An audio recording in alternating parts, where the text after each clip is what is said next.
In the house! You're surrounded! If you don't walk out that door unarmed in 10 seconds, we open fire! 10, 9, 8, 7, 6, 5, 4, 3, 2, 1. Last chance! Okay! Perforate it, boys!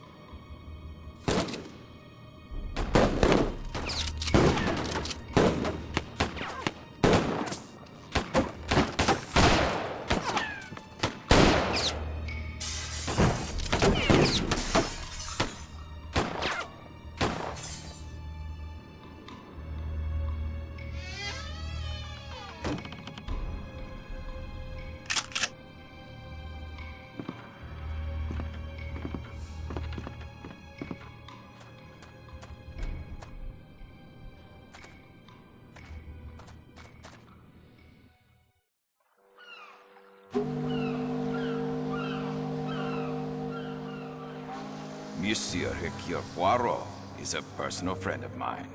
He has done a great service of the most secret and international importance to the government of Turkey. Now, he is suddenly summoned by the Prime Minister himself to return to Great Britain at once.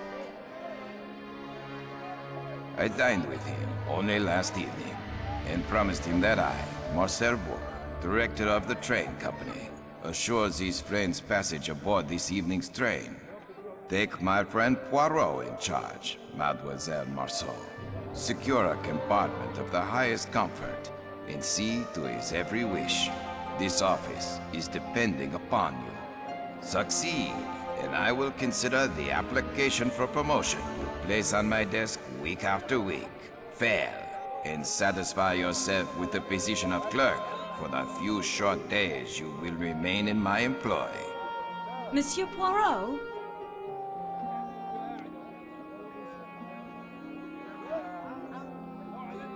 All right, Antoinette. Here at last is the chance you've been waiting for. Your fate is in your own hands. Monsieur Poirot?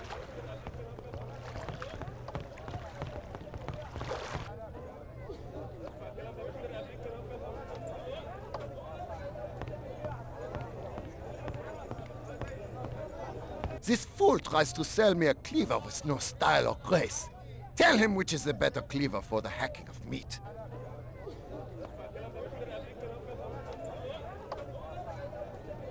The cleaver in your left hand. Ah! Here at least is one who knows fine forged German steel when she sees it.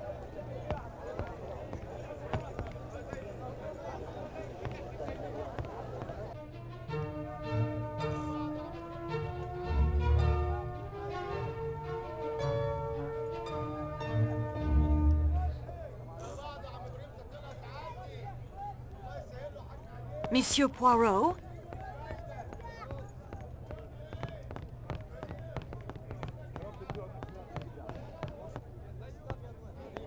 Monsieur Poirot?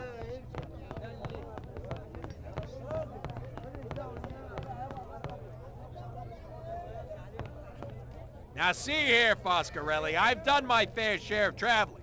I'll tell you, Kataya tiles are the finest made in Turkey. And I tell you, it is the enamel tiles from Iznik. These are the oldest and the most beautiful of the Ottoman Empire.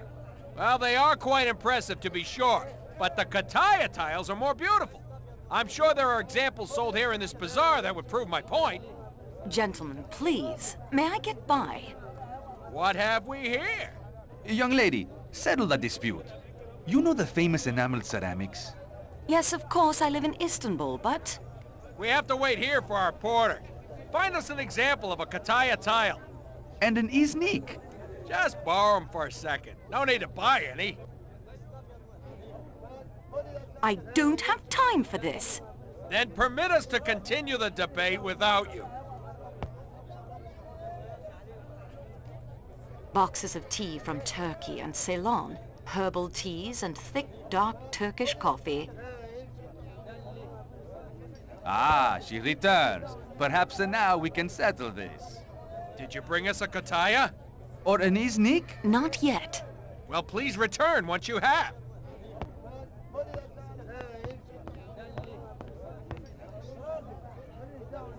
Boxes of tea from Turkey and Ceylon, herbal teas and thick, dark Turkish coffee. What is that goat eating?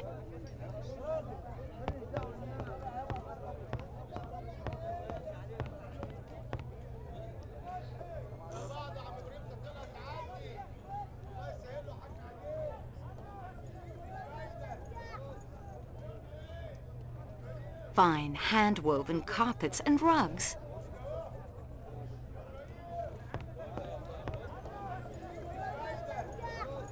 This stall displays intricately hand-painted Kataya bowls. The merchant seems to be watching the man next to me closely. Well, I'll just borrow this, but I must return it promptly.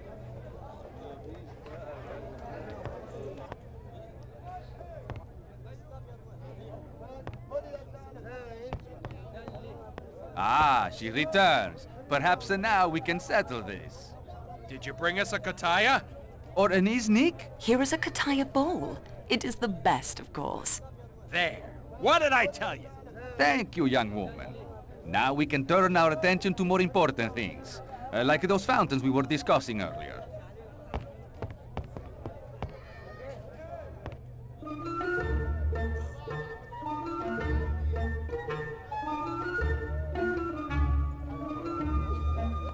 Monsieur Poirot? Let me pass. Her Excellency has lost her parasol. We are searching for it, to protect her from the sun, you see.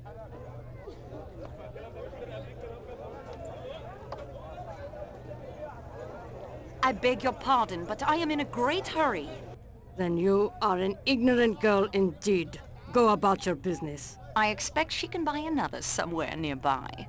A parasol fit for a princess? Here, I think not. I'm truly sorry, Princess, but I'm in a great hurry. Your generation often is. I do not linger here for my health. I've lost my parasol. I can't think where I left it. I haven't seen it. I'm sorry. If you could help us look for it. I am not as mobile as I was at your age, and Schmidt would rather fast than make an adequate search. I would be very grateful.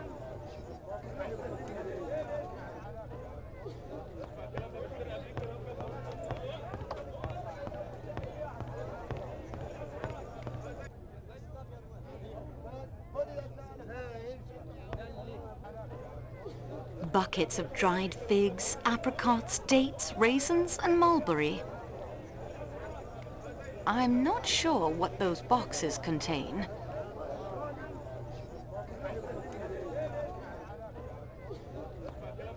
Every time I come to Sakeki, its beauty leaves me speechless.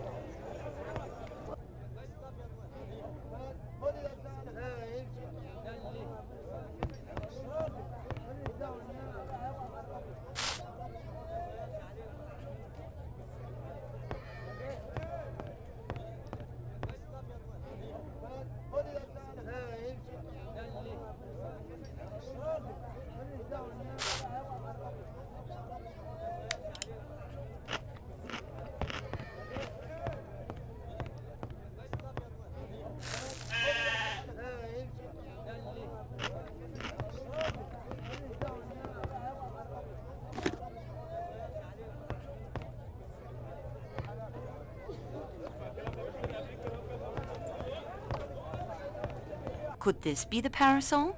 But yes, Dankeschön, Fräulein. If your Excellency pleases, we should board the train. I still must buy a bracelet for my arthritis, Schmidt.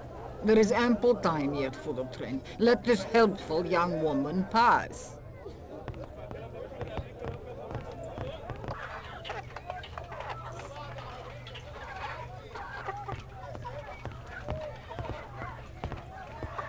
Oh, please, European miss. I have the train to Calais to catch, but I am so turned about in here. The heat, the foreign peoples. I pray for a guide, but it is frivolous and weak, and I know, and God rightly does not grant these prayers.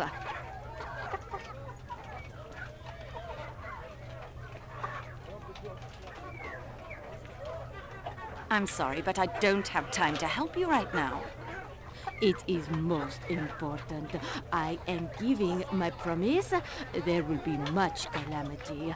Will you be my guide, European niece? Very well, but I'm in a hurry. Please, try to keep up. Oh, thank you. Yes, take me to the train, please. I must not be missing the train that leaves Istanbul on this day.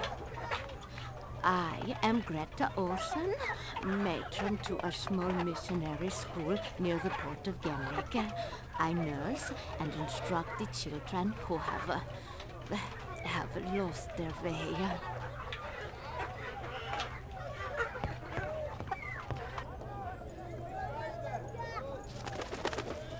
Sakeki Station's main entrance.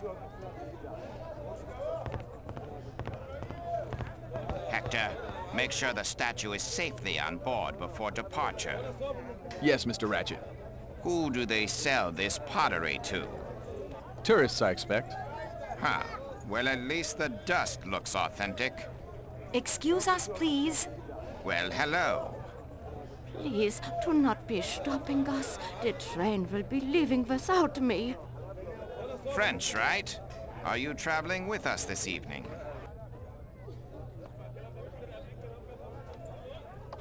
Yes, will you pardon us? What's the rush? We have plenty of time. Fellow passengers and all. Plenty of time to get acquainted. I really must insist you letting us past. Insist some more. I like it when your eyes get all stormy like that. Mr. Ratchet. Did you hear a squeak?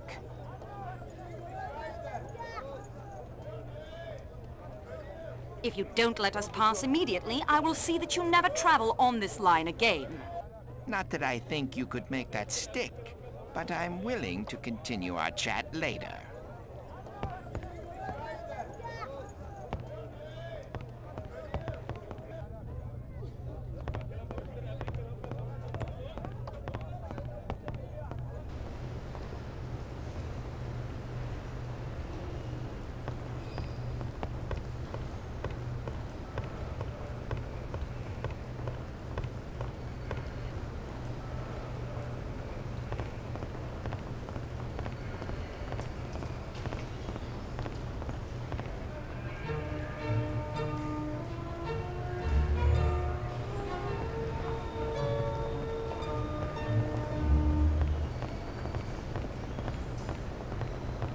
Mary.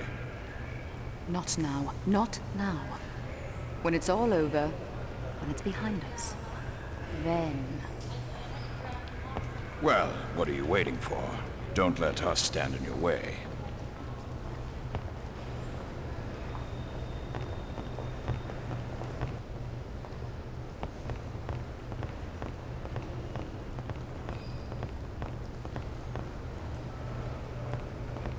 Tickets, please. No one may board the train without a ticket. I must be making an inventory of my possessions. Everything. It gets lost.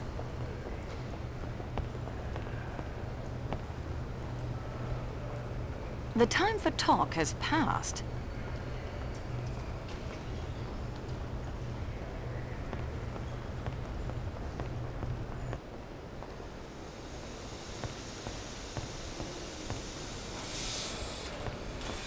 But I must travel this evening to London. It is of the most importance. My friend, Monsieur Bou, director of the line, assured me of a room aboard the Calais coach. I am sorry, monsieur. It is incredible. It is off-season, yet the world elects to travel tonight. Not a single room remains. Pardon me, messieurs. I'm Antoinette Marceau from the Istanbul office. Are you quite well, Mademoiselle Marceau? You are flushed and winded. I'm fine, really. It was something of a chore to catch up to the train. But the train, it does not move. Mademoiselle, please tell the gentleman the Calais coach is full.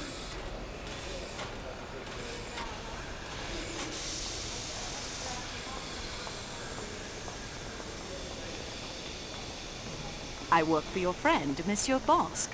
Ah, of course. And he without doubt has given to you the description most precise. I would have known you anyway. I have a passion for crime. You enjoy the study of it, I hope, but not the committing. Oh, the study, the gathering of clues, the questioning of suspects. Merely what the Americans call the footwork. Legwork, I believe, monsieur. As you say. I prefer the detection that occurs here. The little graces. My scrapbook contains many accounts of your cases. That mysterious affair at Styles, the death of Roger Ackroyd, the noted businessman, Lord Edgware's murder. But forgive me, I'm rambling.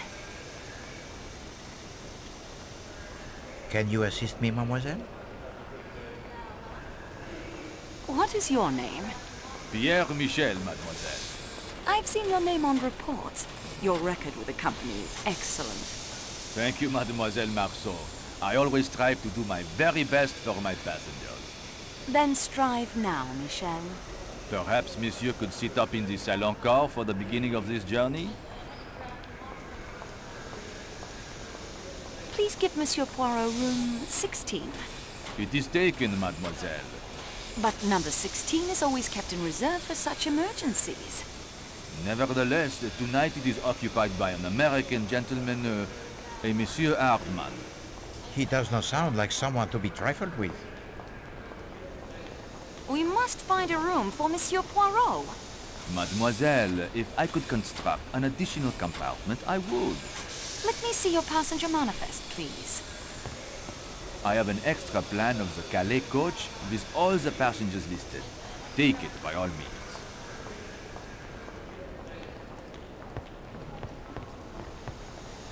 As you can see, every room is filled. There are extra beds. Only 2. In Mr. McQueen's room, but he has paid for a single. And Miss Olsen's room, but I hardly think Monsieur Poirot. No, merci. I would not think of it. Of course. Good day, monsieur.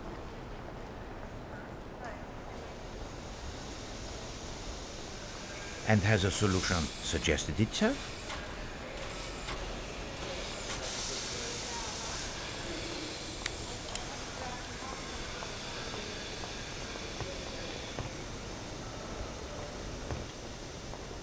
That isn't the best place for me to... I packed so quickly.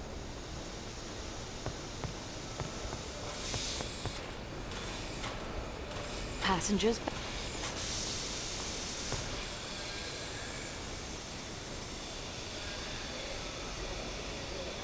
Au revoir.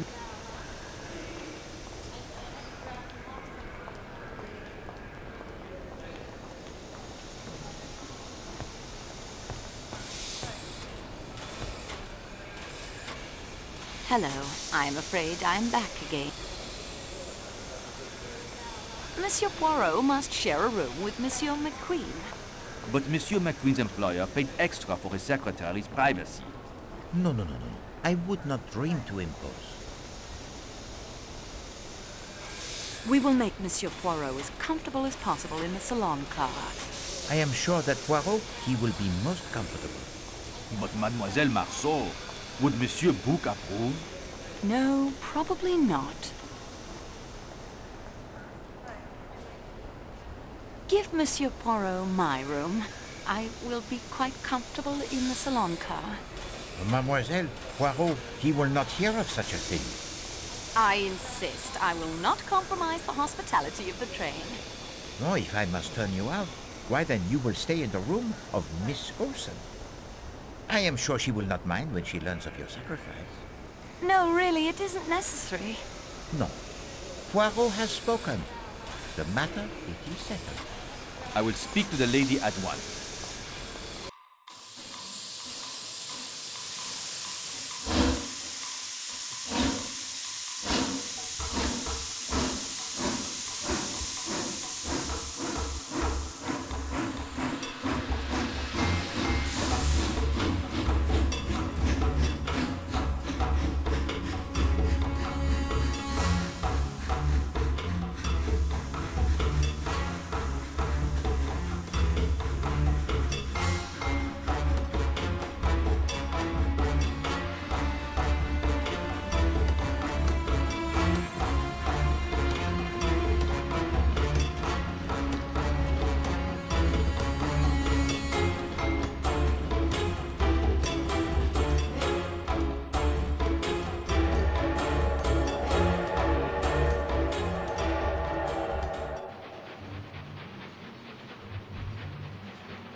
Loin of this, leg of that.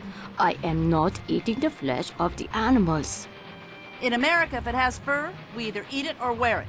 As my daughter always says, there's a lot America could teach people in other countries, if they'd only wake up and listen. She says one day you'll be able to go into a restaurant in Istanbul and order a hamburger. What do you think of that? Why would you want to do such a thing? Why? Everybody wants a taste of home. I expect the Turks would agree with you. Exactly. That's what my daughter says. It's only a matter of time and Turks will love hamburgers. You will be sufficiently amiable to place in my compartment a bottle of mineral water before I retire this evening. Certainly, Your Excellency. For dinner, I shall have chicken cooked without sauces. Also, some boiled fish. I am very sorry, Your Excellency. There is no chicken or fish on the menu. Oh. Is he chef for this journey? The German? Oui, Your Highness. The cooking of Monsieur Klaus is admired all over Europe. It is a good that the train has secured his services. No doubt. Very well, I will have lamb. Again, without sauces. You've got to put it over big, whatever you're selling. Sure, that is what I say all the time. With motor cars, it is no half measures. This steak is excellent. The pork is also very nice. Say, we haven't been introduced. That is very true. We haven't. You are not eating. I haven't much appetite this evening. How could I be so lucky to have found you? You found me? Only after I'd chased you across 3 continents. The statues in the baggage car? Yes, I saw them loading the crate myself. They were very careful. Huh, they better be. If it's damaged, I might enjoy owning a railroad. Who knows? You travel often by train in your profession, mademoiselle? Yes, I do. You are a person most fortunate. I'd rather fly. Ah, mais non. Not for me are the aeroplanes, with their sudden changes of altitude, and the capricious tossing about of the passengers by the weather très mauvais. No. In business, speed is often more important than comfort. No, it is more than the comfort. The trains, they lend themselves to the romance and the intrigue. All about us are people of all classes, of all nationalities, of all ages. They sleep and eat under one roof. They cannot get away from one another. And at the end of the 3 days, they part. They go their several ways, never perhaps to see each other again. For a few moments only, the skilled detective has the chance to study his fellow travelers, to watch their little stories unfold beneath the microscope of the trained eye. Tell me what you see. You as well, mademoiselle. We will make the little game of it, n'est-ce pas?